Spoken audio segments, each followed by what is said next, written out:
आज के टाइम में लोग बिजनेस कर रहे हैं, दुकान वगैरह चला रहे हैं, लेकिन उनके पास उनका बिजनेस प्रूफ नहीं है। और बैंक आजकल बिजनेस लोन देता है तो उस बिजनेस प्रूफ की रिक्वायर्ड करता है कि आपको ये बिजनेस प्रूफ दिखाना होगा कि आपका कितनी साल पुराना बिजनेस है और कितनी साल से आपकी दुकान चला रहे हो। तो लोगों के पास ये नहीं मिलता है, कि नहीं बोलते कि हमारी तो 20 साल से दुकान है, लेकिन हमारे पास कोई बिजनेस प्रूफ नहीं है ऐसा। तो अपन इस वीडियो में वो जानेंगे कि कौन कौन से अपने आज के टाइम में भी वो अप्लाई करके अपने पास वो बिजनेस प्रूफ बना सकते हैं। कौन कौन से हैं वो डॉक्यूमेंट, मैं आपको इस वीडियो में बताऊंगा। चलिए तो अपन वीडियो स्टार्ट करते हैं। इस वीडियो में जानेंगे कि बिजनेस लोन लेने के लिए अपन बैंक में अप्लाई करते हैं तो उसमें अपने पास बैंक से बिजनेस प्रूफ मांगते हैं कि बिजनेस का प्रूफ क्या आपके पास, कि आपका ही ये बिजनेस है। तो उस प्रूफ के लिए अपने पास 2 या 4 डॉक्यूमेंट होने चाहिए। वो कौन कौन से डॉक्यूमेंट हैं वो आपको इस वीडियो में बताऊंगा। तो पहला डॉक्यूमेंट तो अपने पास है कि जो आप दुकान पे या शॉप पर जो फ़ोन पे यूज़ कर रहे हैं, तो फ़ोन पे का बिजनेस अकाउंट होता है, वो होना चाहिए।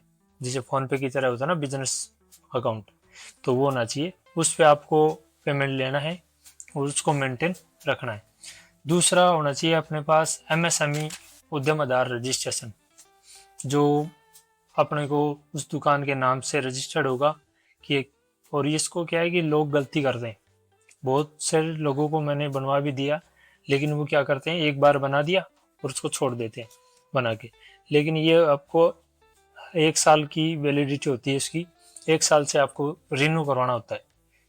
1 साल से रिन्यू करवाओगे तो उसमें फ़ायदा ये रहेगा कि अपना इसमें जो भी होगा उसमें कि आपने कब रिन्यू करवाया है और कब कब आपने बनवाया था, रजिस्टर्ड कब हुआ था, इसमें पूरा वो मेंशन रहेगा। एमएसएमई उद्यम आधार रजिस्ट्रेशन जिसको अपन बोलते हैं। आप ये किसी को बोलते हैं कि आप उद्यम आधार रजिस्ट्रेशन बनवाओ अपनी दुकान का, तो वो बोलते हैं कि ये क्या होता है। तो आप है ना, ये आप ही मित्र पे जाओगे तो वो आपका डॉक्यूमेंट मांगेगा, आधार, पैन और एक मेल आईडी, मोबाइल नंबर और जो आपका बैंक अकाउंट है वो। ये 3-4 डॉक्यूमेंट है, आपको लेके जाना है। वो आपका एमएसएमई उद्यम आधार रजिस्ट्रेशन बना देंगे। इसका लगभग अमाउंट भी 100 से 150 रुपये लेते हैं मित्र बड़े, लगभग। तो ये आपका बन जाएगा और इसमें 10 मिनट का ही काम होता है, इसमें बनने से कोई ज़्यादा टाइम नहीं लगता। और आपको उसी टाइम आपको वो प्रिंट निकाल के दे देंगे। एक तो ये होना चाहिए आपके पास एमएसएमई उद्यम आधार रजिस्ट्रेशन। दूसरा होना चाहिए अपने पास से, अपने बिजनेस कर रहे हैं, दुकान है, तो उस नाम से अपना आईटीआर होनी चाहिए, बिजनेस की आईटीआर। तो लोगों को मैं बोलता हूँ ना कि आप आईटीआर चालू कर दो, तो इसमें क्या आपको फ़ायदा होगा। तो बोलता नहीं, हमारे तो ये 20 साल से हम दुकान कर रखी है, तो हमारे को तो कोई सी स्कीम हमारे को तो मिली नहीं, और ये आपने ये हमारे को बताया आज, तो उसका कोई फ़ायदा लगा नहीं मेरे को कि ये फ़ायदा हो सकता है। कई बार जैसे कोई दुकान वाले लोन नहीं लेते ना, तो उनको भी मैं बताता हूँ कि आप एक बार आईटीआर और आप बिजनेस वाली वो बनवा लो, तो उसमें आप आगे भी भविष्य में आपको फ़ायदा मिलेगा। बोला नहीं, क्या फ़ायदा होगा बिजनेस का, तो हम तो कोई ऐसा वो लोन वगैरह लेते नहीं है। तो जैसे मान लो आप सिक्योर लोन लेने के लिए जाते हो, होम लोन लेते हो, तो उसमें आपको बहुत ज़्यादा ज़रूरत पड़ती है कि आपके पास बिजनेस है और उस बिजनेस नाम से आपके पास आईटीआर है। तो उसमें आपको इनकम प्रूफ है आपके पास, कि अपने पास इतनी इनकम तो अपने पास पर ईयर हो ही रही है, कि इतनी इनकम तो अपने पास जनरेट कर रहे हैं अपन। तो एक अपना प्रूफ हो गया कि हाँ ये बिजनेस है इनका और इस बिजनेस से इतनी इनकम इनके पास जनरेट हो रही है। तो सबसे बड़ा काम है ये, आपको ITR-4 बनवा लेनी चाहिए। लेकिन बोलने के बावजूद भी कई लोग इग्नोर कर देते हैं कि नहीं, पता नहीं क्या है क्या नहीं, हमारे पास टैक्स लगेगा वो लगेगा।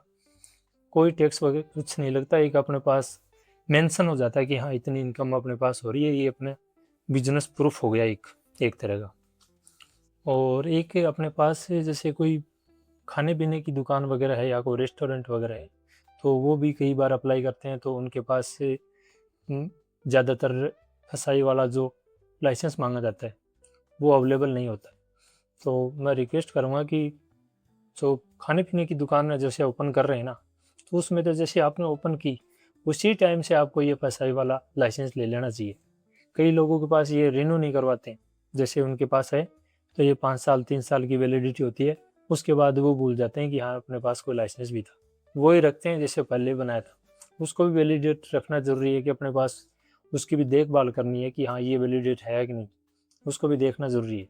एक ये भी अपने पास इनकम प्रूफ या अपने बिजनेस प्रूफ के आधार पर लिया जाता है कि हाँ ये बिजनेस प्रूफ है इनका और इसी नाम से ये दुकान है, तो ये अपना इतनी साल से ये दुकान है, तो बैंक से आपको लोन लेने में आसानी होती है।